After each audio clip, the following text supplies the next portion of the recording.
ಸ್ನೇಹಿತರೆ, ಒಂದು ಕ್ಲಿಪ್ ಅನ್ನ ನೋಡ್ಕೊಂಡು ಬನ್ನಿ. ಈ ಬರೀ 64 ರೂಪಾಯಿ ಬಂದವ್ರು ನೋಡ್ರಿ ನನಗೆ. ಇನ್ಸೂರೆನ್ಸ್ 64 ರೂಪಾಯಿ. ಒಂದು ಇದು 2,000 ಮುಂದೆ ಚಿಲ್ಲರ್ ರೊಕ್ಕ ಕಟ್ಟಿದೆವು. 64 ರೂಪಾಯಿ ಬಂದವ. ನೋಡಿದ್ರಲ್ಲ ಸ್ನೇಹಿತರ, ಲೈವ್ ಪ್ರೂಫ್ ಸಮೇತ ನಿಮಗೆ ಈ ವಿಡಿಯೋದಲ್ಲಿ ಮಾಹಿತಿಯನ್ನು ಒದಗಿಸಿಕೊಡ್ತೀನಿ. ರೈತರಿಗೆ ಬೆಳೆ ಹಾನಿ ಪರಿಹಾರ ಜಮಾ ಆಗ್ತಾ ಇದ್ದು ಕೇವಲ 24 ರೂಪಾಯಿ, 65 ರೂಪಾಯಿ ಅಥವಾ 55 ರೂಪಾಯಿ ಅಥವಾ 60 ರೂಪಾಯಿ ಈ ರೀತಿಯಾಗಿ ಜಮಾ ಆಗಿದೆ ಅಂತೆ. ಸೊ ಹೀಗಾಗಿ ಬಹಳಷ್ಟು ರೈತರು ತಮ್ಮ ಆಕ್ರೋಶಗಳನ್ನ ವ್ಯಕ್ತಪಡಿಸ್ತಾ ಇದ್ದಾರೆ.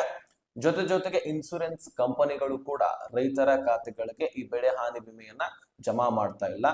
ಸೊ ಅಷ್ಟಕ್ಕೂ ಏನ್ ಆಗಿದೆ ಪ್ರಾಬ್ಲಮ್, ಯಾಕೆ ಈ ರೀತಿ ದುಡ್ಡು ಜಮಾ ಆಗ್ತಿದೆ ಮತ್ತು ಬೆಳೆ ಹಾನಿ ವಿಮೆ ಜಮಾ ಆಗ್ಬೇಕಾಗಿರ್ತಕ್ಕಂಥದ್ದು ಇನ್ನು ಯಾಕೆ ಬಂದಿಲ್ಲ, ಮತ್ತು ಈಗ ನಮ್ಮ ರಾಜ್ಯದಲ್ಲಿ ಬರ ಪರಿಹಾರ ಪರಿಶೀಲನೆ ನಡೀತಾ ಇದೆ. ಯಾವ ಜಿಲ್ಲೆಗಳು ಬರಪೀಡಿತ ಜಿಲ್ಲೆಗಳಂತ ಘೋಷಣೆ ಆಗಬಹುದು ಅಂತ ಈ ವಿಡಿಯೋದಲ್ಲಿ ನಾವು ಚರ್ಚೆ ಮಾಡ್ತಾ ಹೋಗೋಣ.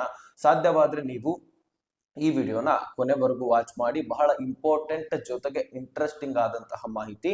ಸೊ ಅದಕ್ಕಾಗಿ ವಿಡಿಯೋದಲ್ಲಿರ್ತಕ್ಕಂತಹ ವಿಷಯವನ್ನ ತಿಳ್ಕೊಳ್ಳಿ.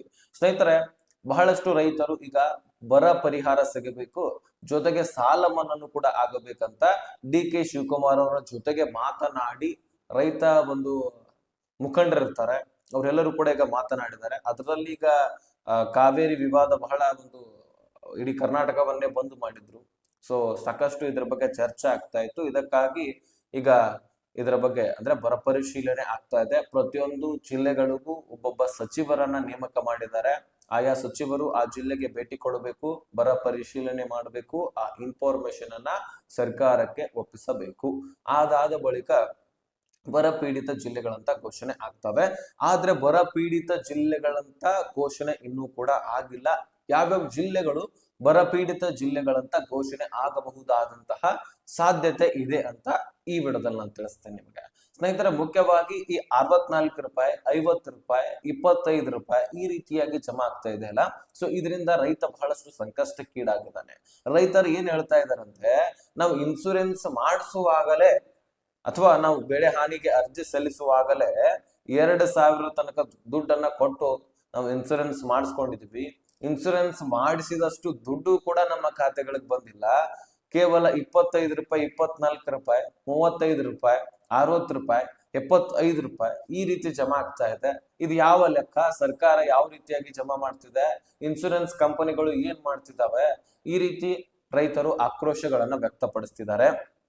ಇದೇ ಕಾರಣಕ್ಕಾಗಿ ಮೊನ್ನೆ ಒಂದು ಸಭೆ ನಡೆದಿತ್ತು ಎಲ್ಲ ಕಾರ್ಮಿಕರ ಜೊತೆಗೆ, ಅಂದ್ರೆ ಅಧಿಕಾರಿಗಳಂತ ಕರಿಬಹುದು, ಸರ್ಕಾರಿ ನೌಕರಸ್ಥರು ಅಂದ್ರೆ ಡಿ.ಸಿ.ಗಳಾಗಿರ್ಲಿ, ಸಿಇಒಗಳಾಗಿರ್ಲಿ, ತಹಶೀಲ್ದಾರ್ಗಳಾಗಿರ್ಲಿ, ತಲಾಟಿಗಳು, ಈ ರೀತಿ ಯಾರ್ಯಾರು ಅಧಿಕಾರಿಗಳಿರ್ತಾರೆ, ಆಯಾ ಜಿಲ್ಲೆಯವರು, ಆಯಾ ತಾಲೂಕಿನವರು ಎಲ್ಲರೂ ಕೂಡ ಒಂದು ಕೆಲಸಗಾರರು ಅಂದ್ರೆ ಅಧಿಕಾರಿಗಳು ಒಂದು ಕಡೆಗೆ ಅವರನ್ನ ಕೂಡಿಸ್ಕೊಂಡು ಒಂದು ಸಭೆಯನ್ನ ಮಾಡಲಾಗಿತ್ತು. ವಿಡಿಯೋ ಕಾನ್ಫರೆನ್ಸ್ ನ ಮುಖಾಂತರ, ಕಾಲ್ ನ ಮುಖಾಂತರ ಅದು ಮಾತುಕತೆ ನಡೆದಿತ್ತು ಗೃಹ ಸಚಿವರ ಜೊತೆಗೆ ಡಿ.ಕೆ. ಶಿವಕುಮಾರ್ ಅವರು ಕೂಡ ಇದ್ರು, ಸಾಕಷ್ಟು ಸಚಿವರು ಕೂಡ ಆ ವೇದಿಕೆಯಲ್ಲಿ ಇದ್ರು.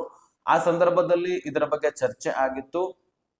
ನಿಮ್ಮ ಒಂದು ಜಿಲ್ಲೆಗಳಲ್ಲಿ ಯಾವ ರೀತಿಯಾಗಿ ಬರ ಬಿದ್ದಿದೆ, ಎಷ್ಟು % ಮಳೆ ಆಗಿದೆ, ಎಷ್ಟು ಬೆಳೆಗಳು ಹಾನಿ ಆಗಿರುವಂತಹ ಸಾಧ್ಯತೆಗಳಿದಾವೆ, ನೀವು ಇಲ್ಲಿವರೆಗೂ ಏನೇನ್ ಕೆಲಸಗಳನ್ನ ಮಾಡಿದ್ರಿ, ಏನೇನ್ ತಪ್ಪುಗಳಾಗಿದಾವೆ ಅದ್ರ ಬಗ್ಗೆ ಅವ್ರಿಗೆ ಎಚ್ಚರಿಕೆ ಕೊಡೋದಾಗಿರ್ಲಿ, ಮತ್ತು ಅದನ್ನ ನೀವು ಸರಿಪಡಿಸ್ಕೊಳ್ಬೇಕು, ಅಲ್ಲಿಯ ನಾಗರಿಕರಿಗೆ ಕೆಲಸ ಕಾರ್ಯವನ್ನ ಒದಗಿಸಿ ಕೊಡಬೇಕು.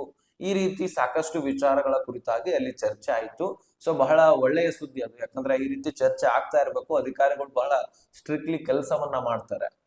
ಸೊ ಇಂತಹದ್ದಾಗಬೇಕು. ಅದನ್ನ ಡಿ.ಕೆ. ಶಿವಕುಮಾರ್ ಅವರು ಮೊನ್ನೆ ತಾನೇ ನಡೆಸಿದ್ರು, ಒಳ್ಳೆಯ ವಿಚಾರ. ಈಗ ಇಂತಹದ್ದು ಇನ್ಸೂರೆನ್ಸ್ ಕಂಪನಿಗಳು ದುಡ್ಡನ್ನ ಕೊಡ್ತಾ ಇಲ್ಲ ನೋಡಿ, ಅಂತವರ ಬಗ್ಗೆನೂ ಕೂಡ ಸರ್ಕಾರ ಎಚ್ಚೆತ್ತುಕೊಂಡು ಒಂದ್ ಸ್ವಲ್ಪ ಇದರ ಬಗ್ಗೆ ತನಿಖೆ ಮಾಡಿ ಆದಷ್ಟು ರೈತರ ಖಾತೆಗಳಿಗೆ ಬೆಳೆ ವಿಮೆಯನ್ನ ಒದಗಿಸಿ ಕೊಡಲಾಗುತ್ತೆ. ಇದು ಹೋದ ವರ್ಷದಲ್ಲಿ ಅರ್ಜಿ ಸಲ್ಲಿಸಿರ್ತಕ್ಕಂಥವರಿಗೆ ಈ ಸಂದರ್ಭದಲ್ಲಿ ದುಡ್ಡು ಜಮಾ ಆಗ್ತಾ ಇದೆ. ಇನ್ನು ನೀವು ಕೆಲವೊಂದಿಷ್ಟು ದಿನಗಳ ಕಾಲ ವೇಟ್ ಮಾಡ್ಬೇಕಾಗತ್ತೆ. ಈಗ ರೈತರ ಪ್ರತಿಭಟನೆ, ಆಕ್ರೋಶ ಇದೆಲ್ಲವೂ ಕೂಡ ನಡೀತಾ ಇತ್ತು. ಸೊ ಕೆಲವೇ ದಿನಗಳಲ್ಲಿ ಈ ಬೆಳೆ ಹಾನಿ ಪರಿಹಾರವೂ ಕೂಡ ಸಿಗತ್ತೆ ಇನ್ಸೂರೆನ್ಸ್ ಮಾಡಿಸಿದವರಿಗೆ. ಇನ್ನು ಇಂಪಾರ್ಟೆಂಟ್ ಏನಪ್ಪಾ ಅಂದ್ರೆ ಬರ ಪರಿಶೀಲನೆ ಆಗ್ತಾ ಇದೆ, ಇದು ಮುಖ್ಯವಾದಂತದ್ದು.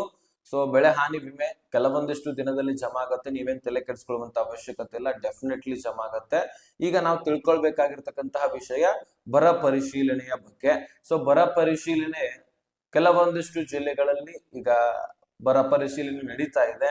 ಆಯಾ ಸಚಿವರನ್ನ ನೇಮಕ ಮಾಡಿದಾರಂತ ನಾನು ಹಿಂದಿನ ವಿಡಿಯೋಸ್ಗಳಲ್ಲಿ ಕೂಡ ಹೇಳಿದ್ದೆ, ಮತ್ತು ಆ ಜಿಲ್ಲೆಯಲ್ಲಿ ಯಾವ ಸಚಿವರ ನೇಮಕ ಆಗಿದೆ ಅಂತ ಆ ಪಟ್ಟಿ ಕೂಡ ತಿಳಿಸಿದ್ದೇನೆ.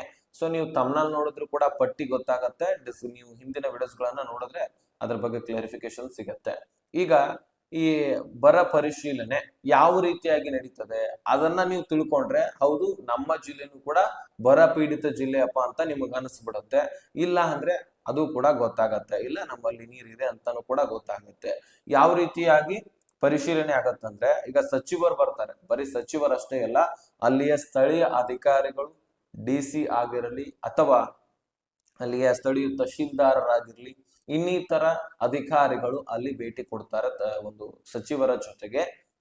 ಆ ಜಿಲ್ಲೆಯ ಮತ್ತು ಕೆಲವೊಂದಿಷ್ಟು ತಾಲೂಕುಗಳಲ್ಲಿ ಅವರು ಹೋಗಿ ಆ ಹೊಲದಲ್ಲಿ ನೀರು ಇದೆಯಾ ಇಲ್ವಾ, ಅಂದ್ರೆ ಬೋರ್ವೆಲ್ಗಳಲ್ಲಿ ನೀರಿದೆಯಾ ಇಲ್ವಾ, ಆ ಹೊಲದಲ್ಲಿ ಬಾವಿಗಳಿದ್ರೆ ಆ ಬಾವಿಗಳಲ್ಲಿ ನೀರು ಇದಾವ ಇಲ್ವಾ, ಎಷ್ಟು ಪರ್ಸೆಂಟ್ ನೀರಿದೆ, ವರ್ಷ ಪೂರ್ತಿ ಎಲ್ಲ ಸಾಕಾಗತ್ತಾ, ಅಥವಾ ಅಲ್ಲಿ ಕಿನಾಲ್ಗಳಿದ್ರೆ ಆ ಕಿನಾಲ್ಗಳಲ್ಲಿ ನೀರು ಹರಿತಾ ಇದೆಯಾ ಅಥವಾ ಇಲ್ಲವಾ, ಎಷ್ಟು ದಿನಗಳ ಕಾಲ ಕಿನಾಲ್ಗಳಲ್ಲಿ ನೀರು ಹರಿಬಹುದು, ಯಾಕಂದ್ರೆ ಬೇಸಿಗೆ ಸಮಯದಲ್ಲಿ ಯಾವ ಕಿನಾಲ್ಗಳಲ್ಲಿ ಕೂಡ ನೀರು ಬಿಟ್ಟಿರೋದಿಲ್ಲ, ಅದಕ್ಕಾಗಿ ಆ ಕಿನಾಲ್ಗಳಲ್ಲಿ ನೀರು ಇದಾವ ಇಲ್ವಾ ಅಂತ ಪರಿಶೀಲನೆ ಮಾಡ್ತಾರೆ. ಮತ್ತು ಆ ಬೆಳೆಗಳು ಒಣಗಿ ಹೋಗಿದಾವ ಅಥವಾ ಹಸಿರು ರೂಪದಲ್ಲಿದಾವ, ಎಷ್ಟು ಬಾರಿ ಬಿತ್ತನೆ ಮಾಡಿದ್ದಾರೆ, ಆ ಬಿತ್ತನೆಯಲ್ಲಿ ಅವರಿಗೆ ಎಷ್ಟು ಬೆಳೆ ಫಲ ಕೊಟ್ಟಿದೆ, ಎಷ್ಟು ಬೆಳೆ ನಾಶ ಆಗಿದೆ, ಈ ರೀತಿ ಸಂಪೂರ್ಣ ಡೀಟೇಲ್ಸ್ ಗಳನ್ನ ಕಲೆಕ್ಟ್ ಮಾಡ್ಕೊಳ್ತಾರೆ. ಜೊತೆಗೆ ಸಮೀಪದಲ್ಲಿರ್ತಕ್ಕಂತಹ ಕೆರೆಗಳು, ಜಲಾಶಯಗಳು, ಡ್ಯಾಮ್ಗಳು ತುಂಬಿದಾವ ಇಲ್ವಾ, ಅದು ವರ್ಷ ಇಡೀ ಸಾಕಾಗತ್ತಾ ಇಲ್ವಾ, ಈ ರೀತಿ ಸಂಪೂರ್ಣವಾದ ಮಾಹಿತಿಯನ್ನ ಕಲೆಕ್ಟ್ ಮಾಡಿಕೊಂಡು ಅದರ ಆಧಾರದ ಮೇಲೆ ಎಷ್ಟು ಪರ್ಸೆಂಟ್ ಮಳೆ ಆಗಿದೆ ಅಂತ ತಿಳ್ಕೊಂಡು ಫೈನಲಿ ರಿಪೋರ್ಟ್ ಅನ್ನ ಸರ್ಕಾರಕ್ಕೆ ಒಪ್ಪಿಸಲಾಗುತ್ತೆ. ಸೊ ಈ ರೀತಿ ಒಂದು ಬರ ಪರಿಶೀಲನೆಯನ್ನ ಮಾಡಲಾಗುತ್ತೆ. ಸ್ನೇಹಿತರೆ, ನಿಮ್ಮ ಜಿಲ್ಲೆಯಲ್ಲಿನೂ ಕೂಡ ಈ ರೀತಿ ಬರ ಬಿದ್ದಿದ್ರೆ ನಿಮಗೆ ಗೊತ್ತಾಗ್ಬಿಡುತ್ತೆ. ಈಗ ಆಟೋಮೆಟಿಕ್ ನಾನು ಹೇಳಿರುವಂತಹ ಇನ್ಫಾರ್ಮೇಶನ್ ಮೇಲೆ ನೀವು ತಿಳ್ಕೊಳ್ಬಹುದು, ನಿಮ್ಮ ಹೊಲದಲ್ಲಿ ಎಷ್ಟು ಮಳೆ ಆಗಿದೆ ನಿಮಗೆ ಗೊತ್ತಿರತ್ತೆ, ಬೋರ್ವೆಲ್ ನಲ್ಲಿ ನೀರು ಬರ್ತಾ ಇದೆಯಲ್ವಾ ಗೊತ್ತಾಗತ್ತೆ, ಬಾವಿಗಳಲ್ಲಿ ನೀರು ಇದಾವಲ್ವಾ ಗೊತ್ತಾಗತ್ತೆ, ಕಿನಾಲ್ಗಳ ಬಗ್ಗೆ ಗೊತ್ತಾಗತ್ತೆ, ನಿಮ್ಮ ಬೆಳೆ ಹಾನಿ ಆಗಿದ್ರ ಬಗ್ಗೆ ಗೊತ್ತಾಗತ್ತೆ. ಮತ್ತು ಇಂಪಾರ್ಟೆಂಟ್ ಏನಪ್ಪಾ ಅಂದ್ರೆ, ನಿಮ್ದು ಬೆಳೆ ಹಾನಿ ಆಗಿರ್ತಕ್ಕಂಥದ್ದು ಬಿತ್ತನೆ ಮಾಡಿದ್ರು ಸಹಿತ ಬೆಳೆದಿಲ್ಲ, ಒಣಗಿ ಹೋಗಿರ್ತಕ್ಕಂತಹ ವಿಡಿಯೋಸ್ ಗಳನ್ನ, ಫೋಟೋಸ್ ಗಳನ್ನ ತೆಗೆದುಕೊಂಡು ಇಟ್ಕೊಳ್ಳಿ. ಮತ್ತು ಆ ಸಚಿವರು ಬಂದ್ರೆ ಅವ್ರಿಗೆ ತೋರಿಸಬಹುದು. ಇದು ಒಂದು ಒಳ್ಳೆಯ ಬೆನಿಫಿಟ್ ಸಿಕ್ಕಂಗಾಗತ್ತೆ. ಅದರ ಆಧಾರದ ಮೇಲೆ ಇನ್ನು ಹೆಚ್ಚಿನವರೆಗೆ ಒತ್ತಾಯ ಮಾಡ್ದಂಗ ಆಗತ್ತೆ, ಬರ ಪೀಡಿತ ಜಿಲ್ಲೆಯನ್ನ ಘೋಷಣೆ ಮಾಡಿ ನಮ್ಮ ಜಿಲ್ಲೆ ಅಂತ. ಸೊ ಅದಕ್ಕೆ ನೀವು ಒಣಗಿರ್ತಕ್ಕಂತಹ ಒಂದು ಭೂಮಿಯನ್ನ ನೀವೇನ್ ಮಾಡ್ಬೇಕು, ವಿಡಿಯೋ ಮತ್ತು ಫೋಟೋಸ್ ಗಳ ಮುಖಾಂತರ ಅದನ್ನ ನೀವು ಕಲೆಕ್ಟ್ ಮಾಡ್ಕೊಳ್ಬೇಕು. ಮತ್ತು ಸರ್ಕಾರ ಅದನ್ನ ಸ್ಯಾಟಲೈಟ್ ಮುಖಾಂತರವೂ ಕೂಡ ನೋಡುತ್ತೆ.